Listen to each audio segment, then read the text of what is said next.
जय हिंद साथियों, नमस्कार, गुड मॉर्निंग। एक बार फिर से आप सभी का हार्दिक स्वागत और हार्दिक अभिनंदन है।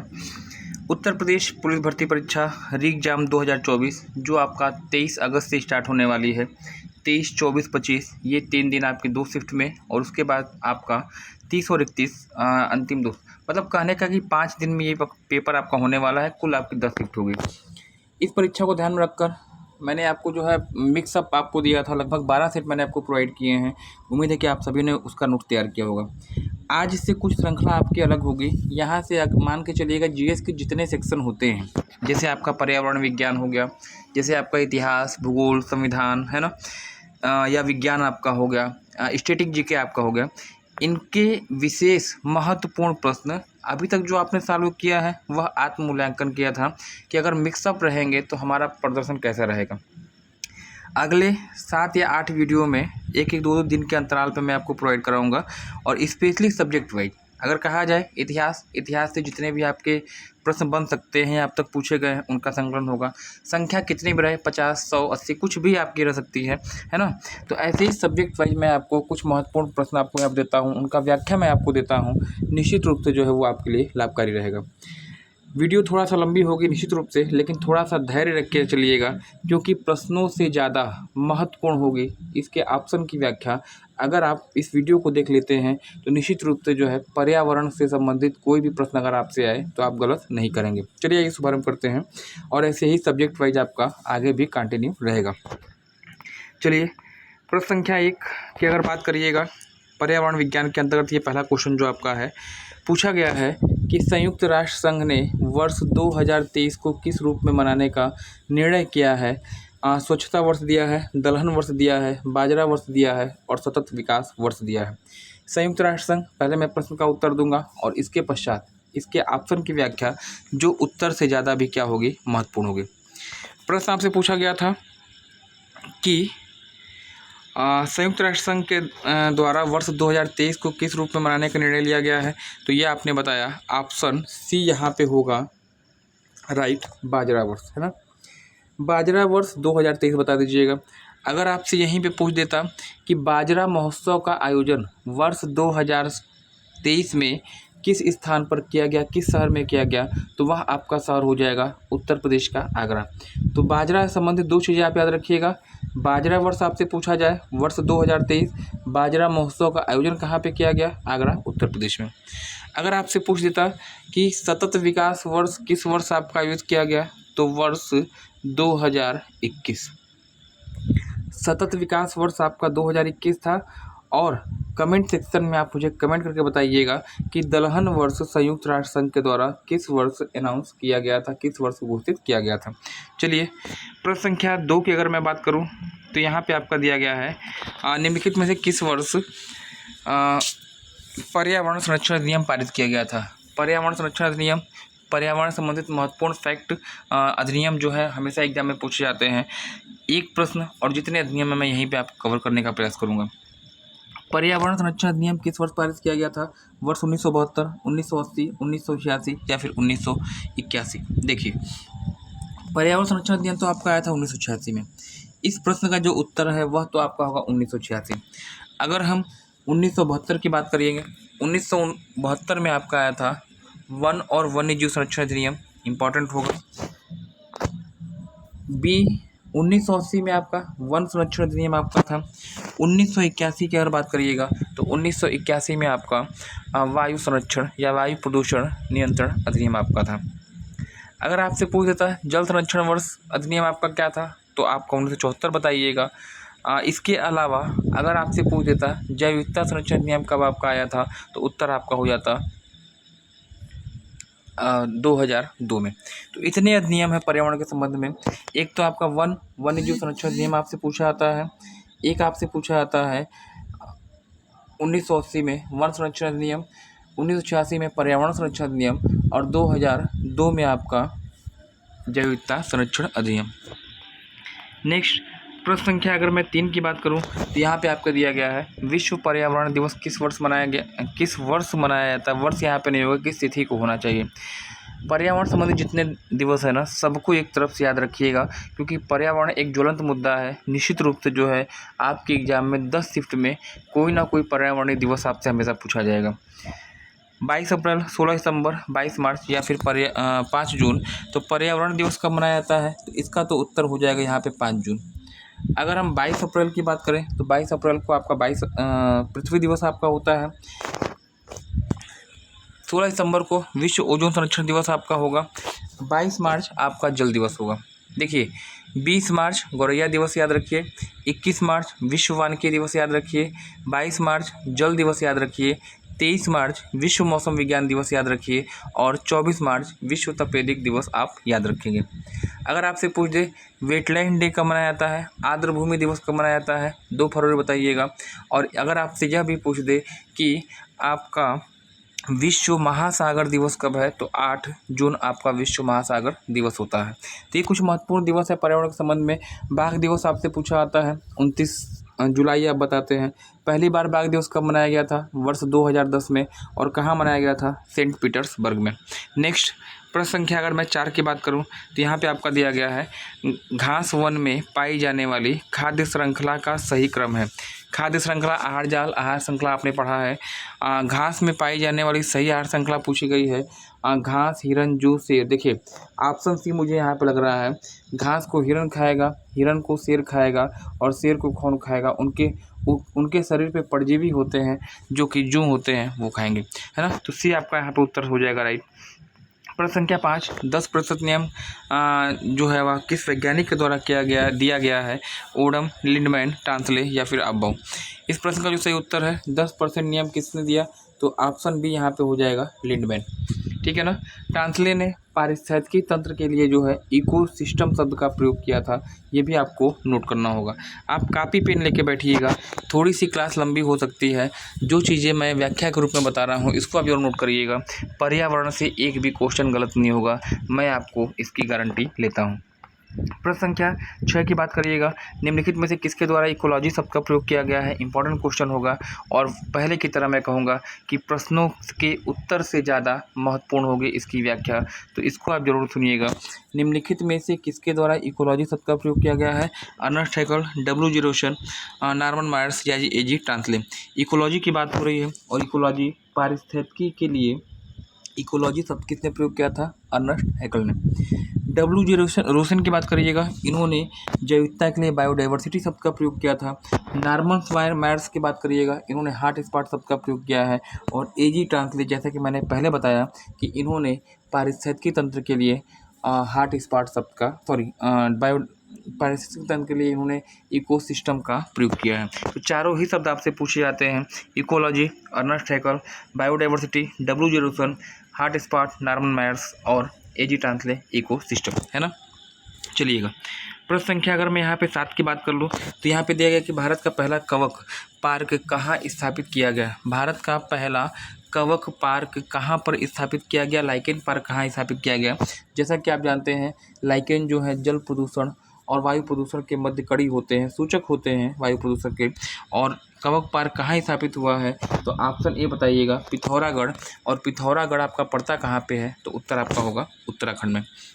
नेक्स्ट प्रश्न संख्या 8 की बात करिएगा, एक पारितंत्र में शैवाल का स्थान होता है उपभोक्ता के रूप में, उत्पादक के रूप में, अपघटक के रूप में या शाकाहारी जीवों के रूप में। हरी इकाई यानी शैवाल जो पारिस्थितिकी तंत्र के रूप में होते हैं, यहीं से आहार श्रृंखला का स्टार्टिंग होता है। और आहार श्रृंखला की स्टार्टिंग में हमेशा कौन होता है? उत्पादक वर्ग होता है। तो उत्तर आपका यहाँ पे प्रोड्यूसर हो जाएगा, ना कि अन्य कोई वर्ग, है ना। प्रश्न संख्या 10 की अगर मैं बात कर लूँ तो यहाँ पे आपका दिया गया है पोषण की दृष्टि से अपघटक जीव होते हैं जो सड़े गड़े मृत पदार्थों का अपघटन करते हैं, उनको सड़ाते गलाते हैं, उनको अपघटक जीव कहा जाता है। और पोषण की दृष्टि से ये किस क्रम पे आते हैं? क्या यह स्वयं पोषी होते हैं, क्या यह परपोषी होते हैं, क्या यह मृतोपजीवी होते हैं, या इनमें से कोई नहीं? देखिए स्वयं पोषी होंगे नहीं, परपोषी किसी जीवित व्यक्ति पे रहते तब तो समझ में आता है। ये मृत लोगों से जीवन प्राप्त करते हैं, ऊर्जा ग्रहण करते हैं, इसलिए ऑप्शन होगा सी यहाँ पे राइट। पोषण की दृष्टि से अपघटक जीव क्या होंगे? मृतोपजीवी होंगे। नेक्स्ट प्रश्न संख्या 10 की अगर मैं बात कर लूँ तो यहाँ पे आपका दिया गया है अंतरिक्ष में बनाया गया पारितंत्र होता है, कैसा होता है? स्वनियंत्रित कृत्रिम जलीय तंत्र या फिर अंतरिक्ष पारितंत्र। तो यहाँ पे जो उत्तर हो जाना चाहिए ऑप्शन बी होगा। जो अंतरिक्ष यान का जो होता है पारितंत्र वो कैसा होता है? तो आप कहेंगे कृत्रिम होता है। नेक्स्ट प्रश्न संख्या 11 की मैं बात करूं, रामसर नामक स्थल किस देश में स्थित है? रामसर कन्वेंशन पूछा आता है, रामसर स्थान पूछा आता है और साथ ही साथ वेटलैंड दिवस पूछा आता है। तीनों चीज़ इस टॉपिक से। रामसर नामक स्थान कहाँ पे है आप बताइएगा? एशियाई देश ईरान, है ना, पहली चीज़। दूसरी चीज़, रामसर कन्वेंशन कब हुआ था? 1971 2 फरवरी को। तीसरी चीज़, वेटलैंड दिवस या आर्द्र भूमि संरक्षण दिवस कब मनाया जाता है? तो आप बताइएगा 2 फरवरी को प्रत्येक वर्ष रामसर कन्वेंशन दिवस मनाया जाता है। कमेंट सेक्शन में कमेंट कीजिएगा आज की डेट में भारत में कुल कितने रामसर साइट्स हैं, रामसर स्थल हैं, आपसे कमेंट में करेंगे। नेक्स्ट प्रश्न संख्या अगर 12 की बात करिएगा तो किस प्रकार के पिरामिड के द्वारा किसी ऊर्जा के उत्पादकता का बोध होता है आपसे पूछा गया है? संख्या पिरामिड, जैव भार पिरामिड, ऊर्जा पिरामिड या फिर बी और सी दोनों। तो ऊर्जा की बात हो रही है, किस पिरामिड के द्वारा किसी पारतंत्र के उत्पादकता का बोध होता है? ऑप्शन सी होगा ऊर्जा का पिरामिड। ऊर्जा का पिरामिड याद रखिएगा हमेशा जो है सीधे अवस्था बनता है, तो ये भी प्रश्न आपका बन जाता है। इसके अलावा चाहे संख्या पिरामिड हो और चाहे जैव भार पिरामिड हो, ये दोनों आपके जो हैं उल्टा सीधा दोनों बनते हैं। नेक्स्ट प्रश्न संख्या अगर मैं यहाँ पे 13 की बात करूँ, अंतर्राष्ट्रीय अम्ल वर्षा सूचकांक, वेरी इंपॉर्टेंट क्वेश्चन होगा, नोट जरूर करिएगा।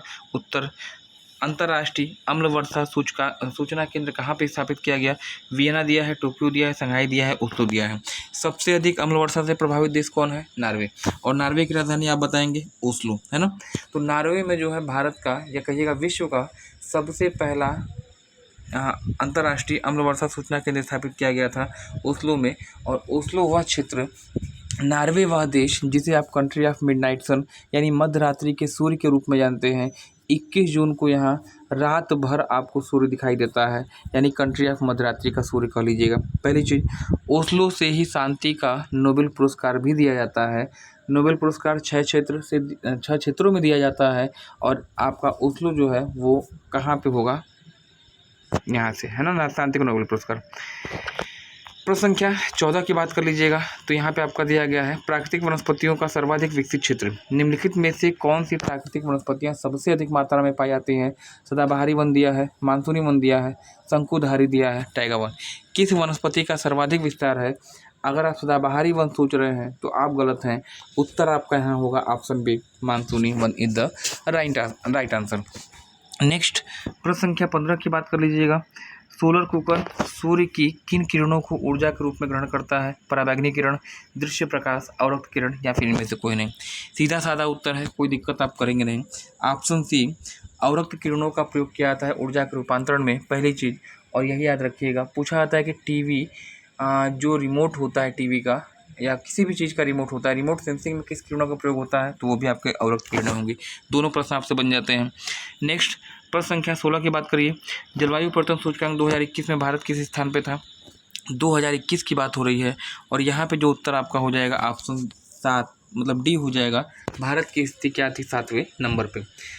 नेक्स्ट इस श्रृंखला का जो अगला क्वेश्चन आपके लिए है 16वां क्वेश्चन दिया गया कि निम्नलिखित में से कौन सा कृत्रिम पारितंत्र है? कृत्रिम पारितंत्र वन हो नहीं सकता है, घास का मैदान हो नहीं सकता है, कृत्रिम है आपका धान का खेत, है ना। धान का खेत चूँकि मानव के द्वारा निर्मित होता है इसलिए कृत्रिम पारितंत्र होगा। और यह खेत जो है मेथेन गैस जो आपकी है CH4 उसका उत्पादक माना जाता है। चलिएगा, पशुओं को जुगाली करने से भी मीथेन का निस्तारण होता है, धान के खेत से भी मीथेन आपकी निकलती है, कोयले की खदानों से भी मीथेन आपकी निकलती है। तो एक इम्पॉर्टेंट गैस है, जहरीली गैस है, पूछी जाती है। नेक्स्ट प्रश्न संख्या, विश्व महासागर दिवस किस तिथि को मनाया जाता है? पूछा गया है। विश्व महासागर दिवस आपका उत्तर गलत नहीं करेंगे, 8 June is the right answer. और वहीं अगर 14 जून होता तो विश्व रक्तदाता दिवस आपका उत्तर यहाँ पे राइट हो जाता। नेक्स्ट प्रश्न संख्या 19 की बात करिएगा। 19 में क्या आपका दिया गया है? निम्नलिखित में से किस बायोम की उत्पादकता सर्वाधिक पाई जाती है?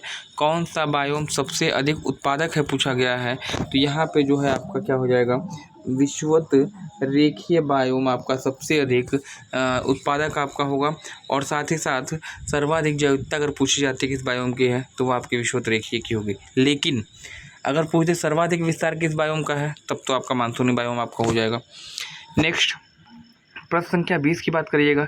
जैविकता के लिए बायोडाइवर्सिटी शब्द का प्रयोग किसके द्वारा किया गया?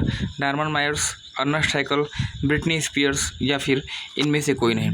बायोडाइवर्सिटी की बात हो रही है। नॉर्मन मायर्स मैंने पहले ही बताया हॉट स्पॉट शब्द का प्रयोग उन्होंने किया था। अर्नेस्ट हैक्ल ने इकोलॉजी का प्रयोग किया था, और डाइवर्सिटी की यहाँ बात हो रही है तो मुझे लगता है कि इनमें से कोई नहीं होना चाहिए, क्योंकि डाइवर्सिटी के लिए W.J. रोशन का नाम आप याद रखेंगे। W.J. रोशन ने ही ने क्या किया था? बायोडाइवर्सिटी शब्द का प्रयोग किया था। नेक्स्ट प्रश्न संख्या 21 की बात करिएगा। दो भिन्न समुदायों के मध्य का संक्रमण क्षेत्र कहलाता है, किस नाम से जाना जाता है? उत्तर आप गलत करेंगे नहीं, इकोटाइल होगा नहीं, हेकेट होगा नहीं, इकोटोन होगा आपका उत्तर राइट है ना। सी ऑप्शन यहाँ पे हो जाएगा राइट, दो भिन्न समुदायों के मध्य का संक्रमण क्षेत्र। नेक्स्ट प्रश्न संख्या 22 की अगर आप बात कर लीजिएगा, 22 की बात करिएगा, थोड़ा सा नोट करने वाला क्वेश्चन, नोटेबल क्वेश्चन होगा। National bureau of plant genetic resources कहाँ पर स्थित है पूछा गया है, तो यहाँ पे आपका हो जाएगा ऑप्शन ए, भारत की राजधानी नई दिल्ली में। ऐसे क्वेश्चन इक्का दुक्का डाल दिए जाते हैं ताकि आपका दिमाग क्या हो, डाइवर्ट हो और अपने आप लक्ष्य से क्या हो जाए, भटक जाए। नेक्स्ट प्रश्न संख्या 23 की बात करिएगा। राष्ट्रीय पर्यावरण एवं अभियांत्रिकी संस्थान कहाँ पर स्थित है? मोस्ट इंपॉर्टेंट, किसी न किसी शिफ्ट में ये क्वेश्चन आपको दिखने वाला है, मुझे जहाँ तक लगता है बहुत ही इंपॉर्टेंट है और पहले की परीक्षा में पूछा गया है। राष्ट्रीय पर्यावरण एवं अभियांत्रिकी संस्थान की लोकेशन पूछी गई है। न से नीरी याद रखिएगा, न से नागपुर याद रखिएगा। पहली चीज़, देहरादून में क्या है? वन अनुसंधान संस्थान उत्तराखंड की राजधानी देहरादून में है। जोरहट असम में पड़ता है, यहाँ पे वर्षा वन अनुसंधान संस्थान आपका है। दिल्ली कृषि जो इंडियन एग्रीकल्चर सिस्टम उसका मुख्यालय आपका दिल्ली में है। नागपुर में फिलहाल क्या है? राष्ट्रीय पर्यावरण एवं अभियांत्रिकी संस्थान। अगर आपसे काजरी पूछ दे यानी मरुभूमि अनुसंधान संस्थान तो आपका जोधपुर में पड़ता है। अगर आपसे पूछ दे कि वन प्रबंधन संस्थान वह आपका भोपाल में होगा। अगर आपसे पूछ दे गन्ना प्रजनन केंद्र वह आपका कोयम्बटूर में होगा। गन्ना अनुसंधान संस्थान अगर पूछ दे तो वह आपका लखनऊ में होगा। तो इतनी चीज़ें हैं, इनको आप नोट करेंगे। 24 की बात करिएगा। सर्वाधिक जैविकता कहाँ पाई जाती है? गलत आप करेंगे नहीं, मैंने पहले ही बता दिया है। सर्वाधिक डाइवर्सिटी आपका उष्णकटिबंधीय वर्षा वनों में मिलती है। नेक्स्ट प्रश्न संख्या 25 की अगर आप बात कर लीजिएगा, 25 की बात करिए। भारत का सबसे पहला जैवमंडल आरक्षित क्षेत्र कहाँ पे है? तो सबसे पहला जैवमंडल आरक्षित क्षेत्र आपका जो पड़ता है वह होगा नीलगिरी में, जो कि तमिलनाडु में स्थित है। ऑप्शन 25 और 26 दोनों क्वेश्चन एक ही पेज पे आ गए, कोई दिक्कत नहीं है। प्रश्न पढ़िए, ऑप्शन मैं आपको दिखाता हूँ। समुद्री राष्ट्रीय पार्क नेशनल मैरियन पार्क की लोकेशन कहाँ पे है? चिल्का झील, सुंदरवन, कच्छ की खाड़ी या दमन की खाड़ी। इस प्रश्न का जो सही उत्तर होगा नेशनल या मैरियन नेशनल पार्क या समुद्री राष्ट्रीय पार्क हिंदी में कहा जाएगा, कहाँ पर स्थित है? तो ऑप्शन सी होगा आपका राइट, कच्छ की खाड़ी में। 26 क्वेश्चन। 26 के बाद जो अगला क्वेश्चन है 27, ये भी 2 पेज पे आपका हो गया है। इसको मैं सॉल्यूशन पीडीएफ में इसको सही कर दूंगा। राष्ट्रीय हरित प्राधिकरण एनजीटी का गठन कब किया गया था? आपसे पूछा गया है, इंपॉर्टेंट क्वेश्चन होगा। एनजीटी नेशनल ग्रीन ट्रिब्यूनल कहा जाता है, दिल्ली में स्थापित है और इसकी स्थापना कब हुई है? वर्ष 2010 में इसका स्थापना हुआ है। तो मुख्यालय भी आपसे पूछेगा और दिल्ली। चलिए प्रश्न संख्या अगर मैं बात करूँ 28 की, निम्नलिखित में से कौन सही सुमेलित है पूछा गया? कौन सुमेलित नहीं है? कौन सा एक तरह की संस्था का नाम दिया गया है, एक तरफ उसका मुख्यालय दिया है, कौन सुमेलित नहीं है पूछा गया है?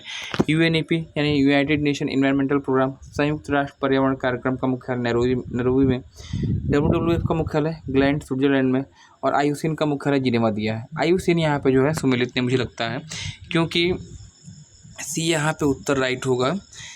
चाहे WWF हो चाहे आपका आईयूसीएन हो, दोनों का हेडक्वार्टर कहाँ है? तो आप बताएंगे ग्लैंड जिनेवा में। पहली चीज़ 1948 में स्थापना होती है आईयूसीएन की, और इसका कार्य क्या है? जो संसार में, विश्व में विलुप्त या संकटग्रस्त प्राणी है जिनकी संख्या कम होती जा रही है, उसकी लिस्ट को तैयार करना। और इस लिस्ट को आप क्या कहते हैं? Red data book. पहली चीज़ WWF world wild life fund, इसकी स्थापना 1963 में हुई थी। इसका प्रतीक चिन्ह अक्सर आपसे पूछ देता है, लाल पांडा बता दीजिएगा। मुख्यालय इसका कहाँ है? ग्लेड जिनेवा में। UNEP की बात करिएगा, 1972 5 जून को इसका गठन किया गया था और 5 जून को ही जो है आपका विश्व पर्यावरण दिवस मनाया जाने लगा। अगर आपसे पूछ दे कि पहली बार विश्व पर्यावरण दिवस कब मनाया गया था, उत्तर आपका होगा 1974। इतने फैक्ट मैंने आपको बता दिया जहाँ से प्रश्न बनने की संभावना रहेगी। मुझे लगता है आपके एग्जाम में केवल इस मोबाइल के स्क्रीनशॉट को, इसी से कुछ 28वें क्वेश्चन का स्क्रीनशॉट आप ले लीजिएगा, कोई ना कोई क्वेश्चन आपको मिल जाएगा। लिखित रूप में मैं दे रहा हूँ, इसको आप आजमा के देख सकते हैं। आज का प्रश्न, ग्रेट इंडियन बस्टर्ड क्या है? कमेंट सेक्शन में आपको करना है, आपको बताना है। ग्रेट इंडियन बस्टर्ड है क्या? तो विलुप्त जाति, दुर्लभ जाति, संकटग्रस्त जाति या सुभेद जाति। ठीक है ना, ये रहा महत्वपूर्ण प्रश्न। उम्मीद है कि आप सभी ने इसका प्राय नोट तैयार किया होगा, प्रॉपर नोट आपने तैयार किया है और निश्चित रूप से जो है ये आपके लिए हेल्पफुल होगा, ये आपके लिए सहायक होगा। चैनल पर पहली बार आए हैं, चैनल सब्सक्राइब कर दीजिएगा। इसका जो सॉल्यूशन PDF है वो मैं आपको डिस्क्रिप्शन बॉक्स में डलवा देता हूँ, या फिर अगर आपको नहीं मिल पाता है तो इसी चैनल के टेलीग्राम को ज्वाइन करिएगा। वहाँ से आपको इस तरह के जितने वीडियो मैंने दिए हैं सबका PDF आपको उपलब्ध हो जाएगा। तो आज के लिए इतना ही। जल्द ही अगली श्रृंखला में जो लेके आऊँगा, कोई स्पेशल सब्जेक्ट होगा, मैं एक दिन पहले आपको अनाउंस कर दूँगा। ओके।